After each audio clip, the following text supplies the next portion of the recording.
Дорогие друзья, доброе утро. Это Национальное радио, волна 88,8 FM. Сегодня для вас работает Милана Манкеева, и у меня в гостях руководитель Ингушского УФАС России Батыр Тачиев. Батыр, здравствуйте. Здравствуйте, салам алейкум. Вот недавно региональное отделение антимонопольной службы подвело итоги работы за третий квартал 2020 года. Вот расскажите об этом нашим радиослушателям. Каковы результаты? Мы, для начала хотел бы сказать, мы когда эти свои результаты опубликовали, там увидели некоторую критику в сети, но это все, что сделали за целый год. То есть люди не обращают внимания на то, что это за квартал только. И причем самый сложный квартал, когда, допустим, нельзя было просто проверки проводить, нельзя было просто так выезжать и так далее. Ну, лишний раз беспокоить ни бизнес, ни власть нельзя было. Вот. И тем не менее, в принципе, те нарушения, которые выявляются, они нас самих не радуют. То есть это означает, что что-то не в порядке, да, если выявляются эти нарушения. Поэтому в сфере госзакупок нами было выявлено более 40 нарушений при проведении 40 торгов.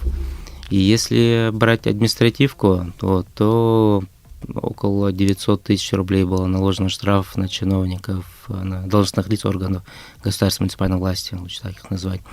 Вот, по рекламе было пару дел возбуждено, рассмотрено по антимонопольному законодательству, и был крупный штраф 27 миллионов на один из хоссубъектов. Это не МРСК? МРСК, и получается, из таких, которые на слуху, по-моему, вы еще оштрафовали регионального оператора по вывозу твердых коммунальных отходов. Мы его чуть раньше штрафовали, он обжаловал суд, и вот в суде сумма штрафа устоялась. Он там просил сначала признать его незаконным, потом просил снизить ему штраф, но суд с ним не согласился и посчитал, что это является грубым нарушением. В общем-то, эти слушания прошли в ходе семинара, который назывался «Конкуренция в период пандемии». Помимо УФАС, там еще присутствовали и представители Министерства экономики Республики Ингушетия. И, мне кажется, я, конечно, не присутствовала на этом семинаре, но какие-то советы бизнесменам давали, да, субъектам малого и среднего предпринимательства, как работать, как конкурировать, не нарушая законодательство. Вот что вы можете посоветовать нашим бизнесменам? Все-таки сейчас не самое благоприятное время для ведения бизнеса. Не только в нашей республике, но и в целом в мире. Да. Мы провели это мероприятие совместно с Министерством экономического развития республики. Они являются ответственными со стороны правительства республики. У нас есть соглашение ФАС России с Республикой Ингушетия о проведении такого рода мероприятий. И в рамках его реализации мы такое мероприятие провели, пригласили туда президента торгово-промышленной палаты, пригласили одного из лучших, можно сказать, лекторов России по закону о федеральной контрактной системе. Вот они приехали, мы это рассказывали, показывали, давали советы, в том числе президент торгово-промышленной палаты давал совет, что более активно там они могли бы с ними взаимодействовать, участвовать в торгах, и как это делать более прозрачно, что все-таки стоит участвовать в торгах. О том, что стоит участвовать в торгах и верить в это, говорят и, в принципе, и сами цифры выявленных нарушений. За этот год, допустим, за нарушение в сфере закупок должностных лиц мы оштрафовали на сумму где-то 3,5 миллиона рублей, это более 300 административных дел. То есть нарушителей мы привлекаем, в любом случае работа ведется в этом направлении. Поэтому если, в принципе, есть что поставить, есть что предложить на государственных муниципальных закупках, там участвовать, несомненно, стоит. Если нарушаются ваши права, обязательно обращаться с жалобой. Мне кажется, велик риск попасть в реестр недобросовестных поставщиков, потому что буквально вчера, готовясь к эфиру, я узнала, что, к примеру, если в организации выключен свет, да, все-таки эти торги проходят на электронной площадке, ты вовремя не можешь отправить документ, дать свое согласие на то, что, ты выиграл конкурс, этот заказ твой, но ты не можешь вовремя дать ответ. За это даже ты можешь попасть в реестр недобросовестных поставщиков. Как этих моментов избежать, чтобы не оказаться в этом списке? Если вы победили, то заказчик в течение 10 рабочих дней, 10 дней, календарных дней, извиняюсь, отправляет вам проект контракта, победитель отправляет, чтобы его подписать. И у победителя еще плюс 7 дней, в принципе, если он там направляет протокол разногласий и так далее, он еще 7 дней, чтобы подписать контракт. Поэтому не надо тянуть, в данном случае, дал бы такой совет, не тянуть до последнего дня. Конечно, если там до последнего дня затянуло, потом свет выключился, электричество выключилось, да, либо еще интернет пропал, еще что-нибудь там произошло, не можешь подписать контракт, ну, за это, в принципе, в соответствии с судебной и административной практикой, вина полностью возлагается на победителя торгов, потому что он это все привело вследствие его неосмотрительности, невнимательности и безответственного поведения. Ведь необходимо еще учитывать, что в этом случае страдают и интересы заказчика, государства. То есть за то, что не подписал, надо будет заново, допустим, переигрывать торги, это затягивание сроков. А если это лекарства, допустим, это же больные, они не получают лекарства из-за того, что он до последнего дня затянул, а потом там дождался, что у него электричество отключили, или еще что-нибудь. А так, в принципе, он должен понимать все эти риски, допустим, может с этим же ноутбуком встать, выйти куда-нибудь, поехать. Но это его обязанность. Хоть в Москву пусть летит, там, в общем-то, это подписывает звучит как контракт. какая-то жалкая отговорка. А честно говоря, если так... есть много времени на это. Да, когда человек снизился очень сильно, а потом понял, что он сделал там, да, что это не очень для него экономически выгодный контракт, он обычно пытается вот на таких вещах грубо говоря, съехать, вот, если у него получается. Ну, и бывает, конечно, и реальный случай. Допустим, там человек в больницу там лег, да, вот у него там какое-то заболевание было, это единственный учредитель и, в принципе, участник общества. Он, когда приносит справку, никаких вопросов, мы идем ему навстречу и не включаем его в реестр. То есть, если какие-то доказательства есть, объективности его поведения, мы, естественно, его не включаем. Мы не заинтересованы в том, чтобы наши субъекты МСП, там, они там, 2 года не участвовали в торгах, тогда какие-то репрессивные меры к ним применять. Вот эти меры применяются только к тем, кто ведет себя безответственно и нарушает общественный интерес. Ну, в общем-то, что вы можете посоветовать?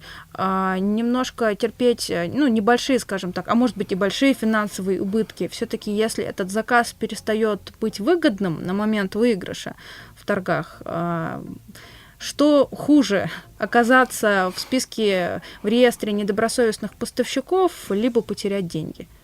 Ну, наверное, это каждый хозсубъект сам должен для себя определить. Если это крупное предприятие, однозначно ему невыгодно в реестр попадать.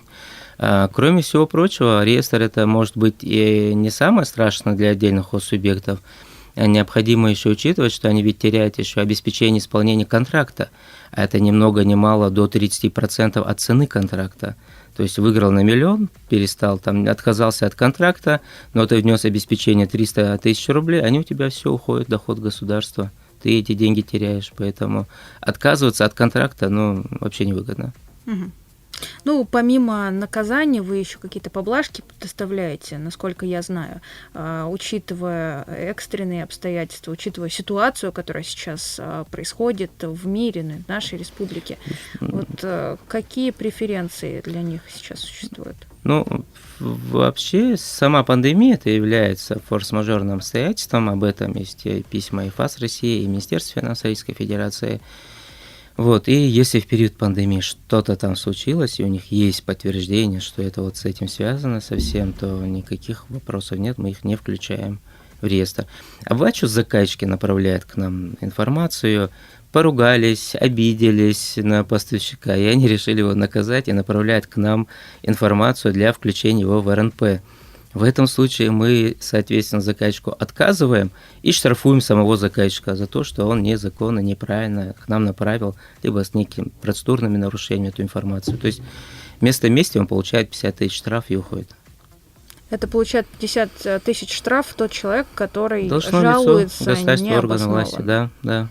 В общем-то, не нужно писать кляузы, когда нет в этом какой-то острой необходимости.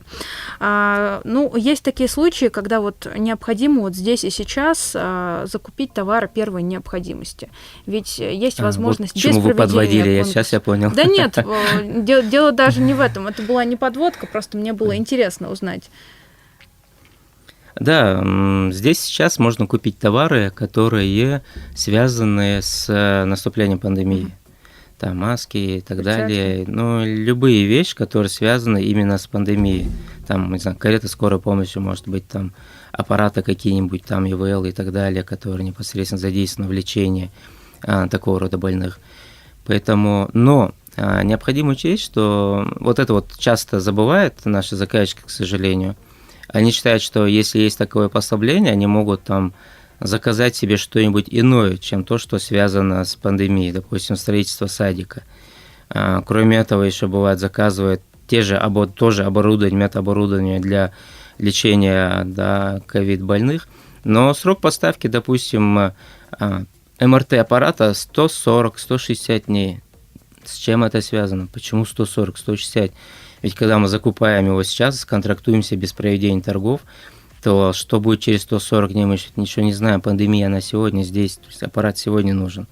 Но если томограф, допустим, из тех аппаратов, там оппоненты могут сказать, что он там штучный товар, его необходимо заказывать, завозить в страну и так далее, то такого рода отговорки нельзя привести в отношении ИВЛ-аппаратов.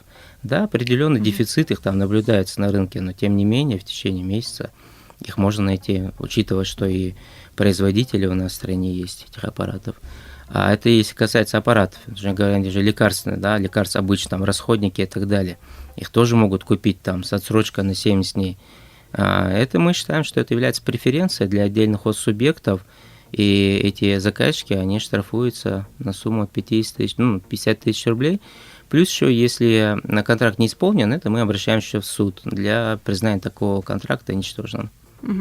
Ну, раз уж мы затронули тему медицинскую, вот на вашем сайте, опять же, была такая новость, что до конца 2020 года ФАС России предстоит завершить масштабные пересмотры всех зарегистрированных лекарств, то есть снизить цены на определенные лекарственные препараты. Какую лепту вы вносите, какие меры принимаете для развития конкуренции в сфере здравоохранения? Ну, только за прошлый год ФАС России снизил цены на 236 позиций по лекарственным препаратам. Кроме всего прочего, ФАС вместе с Министерством здравоохранения Российской Федерации, они разрабатывают параметры эквивалентности лекарств. Поэтому у нас бывает иногда, что приходит заказчик, там, главврач или еще кто-нибудь, и говорит, нам именно это лекарство только может вылечить этого больного, все остальное нам вообще не подходит. Но в этом случае Минздрав России там, оппонентом выступает и говорит, тут важно наличие активного вещества, количество активного вещества. Поэтому хоть в этой таблетке, вот в другой, если это одинаково, то они являются эквивалентными, можете их купить. Это дженерики? В том числе, да, дженерики. Ну, в общем-то, над этими моментами вы сейчас и работаете. Медицина – это очень сложно. Да, конечно, я понимаю. Вот как вы ранее говорили, люди, которые нуждаются в лекарстве здесь и сейчас, вынуждены ждать, пока эти лекарства поставят в республику. Нет, я про проведение торгов говорю. Да. Но у нас еще замечательная норма в 44-м законе, законе о госзаказе. Если человек болен, ему срочно нужно лекарство, то в соответствии с назначением, которое ему установлено, собирается комиссия и подтверждает, что ему срочно именно это лекарство, именно этого производителя нужно. В этом случае для него закупается без проведения торгов, прямым контрактом, сразу моментально контракт, и его обеспечивают лекарственными средствами до окончания периода его лечения. Но в ходе, допустим, проведения проверок того же Минздрава мы выявили закупку для таких же больных, которые 2 года назад у них диагноз был, а они в этом году им закупают. То есть это никак не обосновано. Может, он уже вылечился, может, ему уже другое прописали что-нибудь. Ну, еще, может, ему другое лекарство требуется и так далее. Либо покупают постоянно в течение полугода. Этого тоже делать нельзя. То есть мы знаем, что сегодня ему нужно это лекарство, в течение 30-40 дней мы ему покупаем, а дальше остальное выставляем на торги. Торги – это же экономия, и это доступ наших субъектов малого и среднего предпринимательства к государственным ресурсам. Вы знаете, мне кажется, это ужасная ситуация. Я вот как обычный человек, не чиновник, который не имеет никакого отношения к этому. Когда человек болен, ему все равно, какие там проблемы в Минздраве, почему не могут именно сейчас этот лекарственный препарат ему предоставить. Ему плохо, ему нужно выпить эту таблетку здесь и сейчас. И мне кажется, вот именно хотя бы в сфере здравоохранения нужно максимально упростить этот процесс, чтобы люди получали лекарства, когда они им необходимы, как вы сказали, не через 2, не через 3, не через 10 лет, когда ты уже вылечился, свои деньги потратил. Я понимаю, что это все возмещается и фондом обязательного медицинского страхования, но когда у тебя нет денег, и тебе лекарство нужно сейчас, это страшная трагедия и для тебя, и для родственников. Согласен. Ну ладно, тут 2 ремарки. Первое – это мы как-то привлекали к административной ответственности одного из главврачей ЛПУ, и он нам говорит, вы понимаете, у меня больные, я должен был пойти на прямые контракты, там, с завышениями цен и так далее. А мы говорим: а вы не знали, что это ваше профильное учреждение? Вы не знали, что вам именно эти самые обычные лекарства для ваших ежедневных ваших пациентов нужны они? То есть мы же, наши ЛПУ в республике, это не единичная в стране. У всех это есть. То есть все понимают, каждый ЛПУ, какое лекарство ему нужно. Они оценивают, сколько у них больных, все это прогнозируется. Соответственно, их и финансирует ФОМС, исходя из этих цифр. То есть они с января должны купить лекарства, которые понадобятся им там в апреле, в мае, в июне. И ничего сложного, в принципе, в этом нет, если ЛПУ правильно прогнозирует и правильно это все делает. И эти лекарства, безусловно, должны быть в больницах. Другое дело, что мы понимаем, что их периодически там не бывает. Это опять недоработка. Они периодически там бывают. Да, скорее всего, они периодически там бывают, да. Ну и если вы сами из них заплатили, то вам их возмещают. И плюс, хотел сказать, что вот вы сказали, я вас понимаю, как человека, как гражданина, который говорит, что нужно там максимально упростить. Безусловно, но, к сожалению, вынужден констатировать, что даже с учетом того, что есть сегодня больше всего нарушений в сфере здравоохранения мы выявляем в сфере государственных муниципальных закупок. Это говорит о больших рисках. Там, скорее всего, надо более ужесточать. Но ужесточать в той мере, чтобы никак не ущемить пациентов, никак, абсолютно. Естественно, там главный приоритет – это пациенты, эти наши граждане. Это не деньги, не ЛПУ, еще не чиновники, никто остальной. Ну, очень грустно, конечно.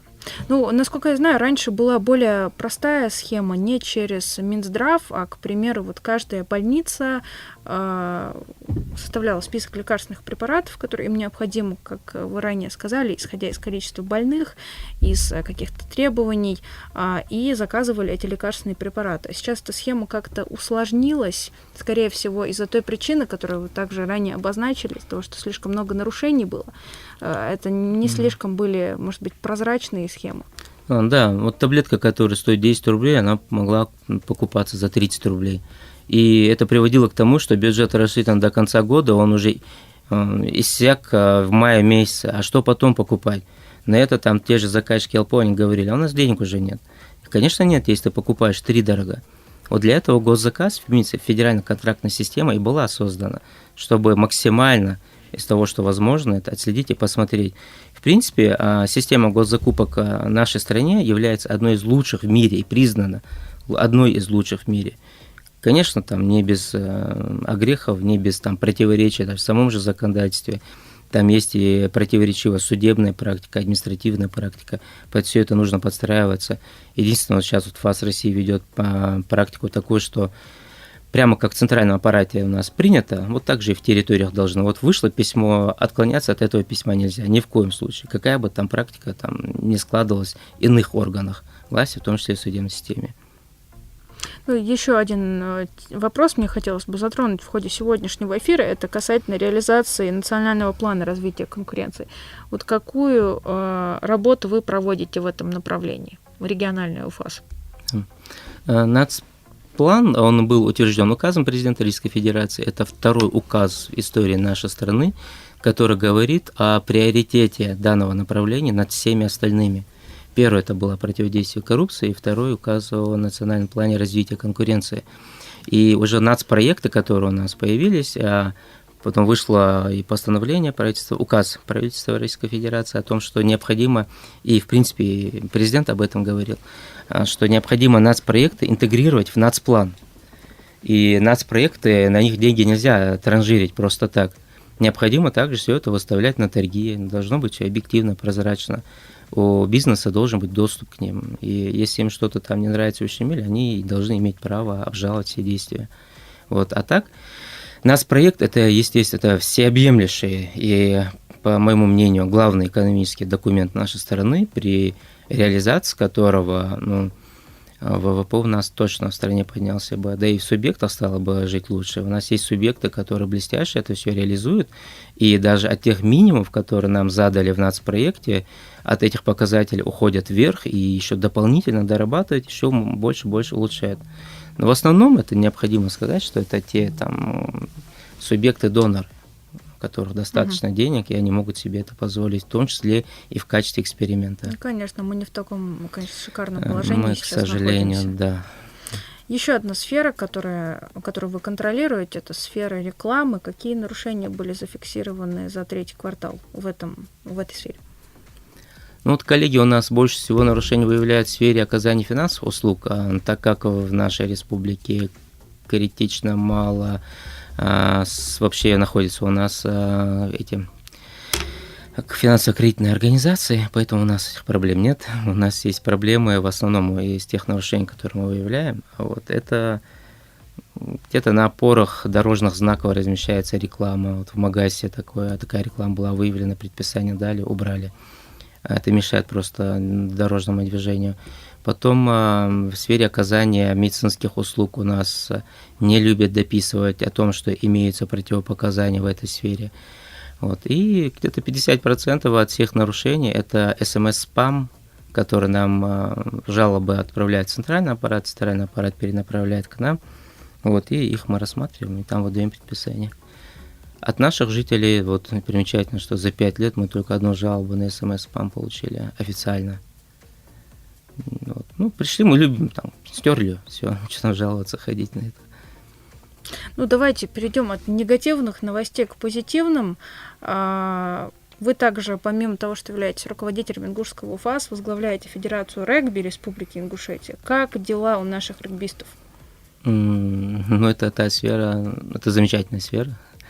Вот, недавно, кстати, меня спрашивали, это же травмоопасный вид спорта, что мы говорим. Ну, это не травмоопаснее, чем тот спорт, который у нас становится лежать на диване. То есть там можно покрыться солями и так далее, если ничего не делаешь, и от этого, наоборот, все хуже, и весь организм портится. Бегать нужно, играть. Регби – это олимпийский вид спорта, это спорт, который абсолютно нам подходит по характеру. Там должны быть беговые качества, там силовые качества должны быть, выносливость должна быть, характер должен быть. И сам регби, его очень часто сравнивают с шахматами, потому что регби нельзя, многие думают, взял мяч, побежал там быстро, там другую рассчитывать нужно, да? Поставил мяч. Нет, этого не пройдет, естественно, то другие же тоже там не зевают, поэтому там стратегия вырабатывается, там есть своя разведка, своя защита, свое нападение и так далее, отвлекающие маневры, все это должно быть в регби. И только вот такая вот там очень четкая сыгранность может привести к победе. То есть ты бежишь по полю, на тебя нападает там 5-6 человек, и ты должен четко отдать мяч, не видя своего человека, который с тобой играет в команде, своего игрока, ему должен четко в руки его отдать. Вот это тоже вот воспитывается, то есть ощущение своего тела, ощущение нахождения своих коллег, это все вырабатывается, должно быть. Мы впервые в истории нашей республики приняли участие. Ну, у нас, в принципе, команда-то впервые создана. Магас, это вот взрослая команда, и детская команда у нас в кадетском корпусе там тренируется. Вот, и впервые мы, получается, участвуем в чемпионате России. Вот у нас 2 игры прошли. Первая игра была с Нальчиком, вторая с Грозным. Команда Грозный так и называется. В Нальчике мы проиграли из-за отсутствия опыта. Это впервые, это наша первая игра была. Буквально на ошибках мы фалили, играли грубо, назначали штрафные, и чисто на этом мы проиграли. А вот в Грозном уже мы провели работу над своими ошибками, и в Грозном выиграли более опытную команду. То есть это всего второй матч, да, в истории? И Слушайте, завтра мы едем в Кисловодск еще. Регби еще разделяется на 2 вида. То есть регби 15 и регби 7. Регби 7 является олимпийским видом спорта. Там 7 это, соответственно, 7 игроков на поле. 15 это 15 человек на поле. Вот. А в нашей стране более развито регби 15. Считается более таким национальным видом спорта. Вот. А олимпийский это 7. Что касается команды, как вы набирали команду? Все-таки у нас в Ингушетии регби, это прям в диковинку, в новинку. Раньше у нас регби не было, да и тренеров, мне кажется, по регби у нас нет. Кто тренирует их? Когда создавалась федерация, естественно, не было ни одного человека. Мы очень долго искали хотя бы одного представителя нашей республики, который когда бы где-либо занимался. Нашли 2 таких, но они оба отказались. Один в Москве живет, другой в Казахстане. Вот, и мы тогда взяли нашего футболиста, тренера по футболу, отправили его в Грозный очень опытному тренеру, который в Европе 14 лет, по-моему, тренировался и играл там. Вот. И у него он научился, приехал, начал тренировать. Потом мы отправили своих 3 сотрудников туда, в Сочи, на обучение. Они получили лицензию тренера по регби. И, соответственно, они продолжают и сегодня тренировать детей у себя в секциях вольной борьбы. Они тренера по вольной борьбе и параллельно еще и они проводят занятия по регби. Они, в принципе, вот в прошлом году у нас фестиваль был детско-юношеского там спорта в Грозном. Они выиграли 2 место из 5 команд. Эти наши юные борцы. Поразительные результаты, конечно. Но все-таки сила, борцы у нас достаточно сильные. Мне кажется, она сыграла такую решающую роль в поединке. Ну, хочется, конечно, пожелать вам удачи, да, потому что регби спорт тяжелый, и приходится всесторонне развиваться. Но, с другой стороны, этот стереотип «сила есть, ума не надо» точно не про регбистов, потому что вы ранее говорили, что нужно еще и думать, помимо того, что нужно быть сильным, подтянутым. Ну, Батыр, спасибо вам большое за участие в нашем эфире. Я надеюсь, что и по линии УФАС, и по линии регби все у нас в республике будет хорошо. Ну, и у вас есть возможность обратиться к нашим радиослушателям. Да, я вот хотел бы сообщить нашим гражданам, жителям республики о том, что мы проводим тренировки ежедневно с 8 до 10 на поле стадиона Магаз, в Магасе стадион, это стадион имени Парчиева, поэтому мы всех приглашаем, всех, кто чувствует в себе потенциал, безусловно. На регби есть место для всех, и для людей с лишним весом, так и для слишком худых, так высоких, так и небольшого роста людей, поэтому каждый свою позицию там находит, тема этой игры интересна, поэтому мы всех приглашаем. Приходите хотя бы на одну тренировку, если почувствуете, что это ваше, то продолжайте, если нет, то уже, в принципе, тогда надо что-то другое, наверное, выбирать, а так приглашаем вас, приходите, тренируйтесь. Ну, действительно, пока не попробуешь, не поймешь, твое это или безусловно, нет. Да. Ну и в любом случае интересно будет наблюдать за успехами команды, за успехами людей, с которыми ты лично знаком. Милан, я думаю, чем дрифтовать где-нибудь на пятачке в Назране, лучше дрифтовать на поле с мячом в руках. Больше пользы будет для общества. Мне даже нечего сказать по этому поводу, потому что я абсолютно целиком и полностью с вами согласна по поводу дрифта и по поводу бездельников. Людям нужно заниматься спортом. Да. Это, мне кажется, самый главный момент, самое главное, на что нам сейчас нужно сделать акцент. Нужно самообразовываться и заниматься спортом, развиваться всесторонне. Ну, спасибо вам еще раз за участие в эфире. А нашим радиослушателям я напомню, что в гостях у нас сегодня был Батыр Тачиев, руководитель Ингушского УФАС. Всего доброго, оставайтесь с нами.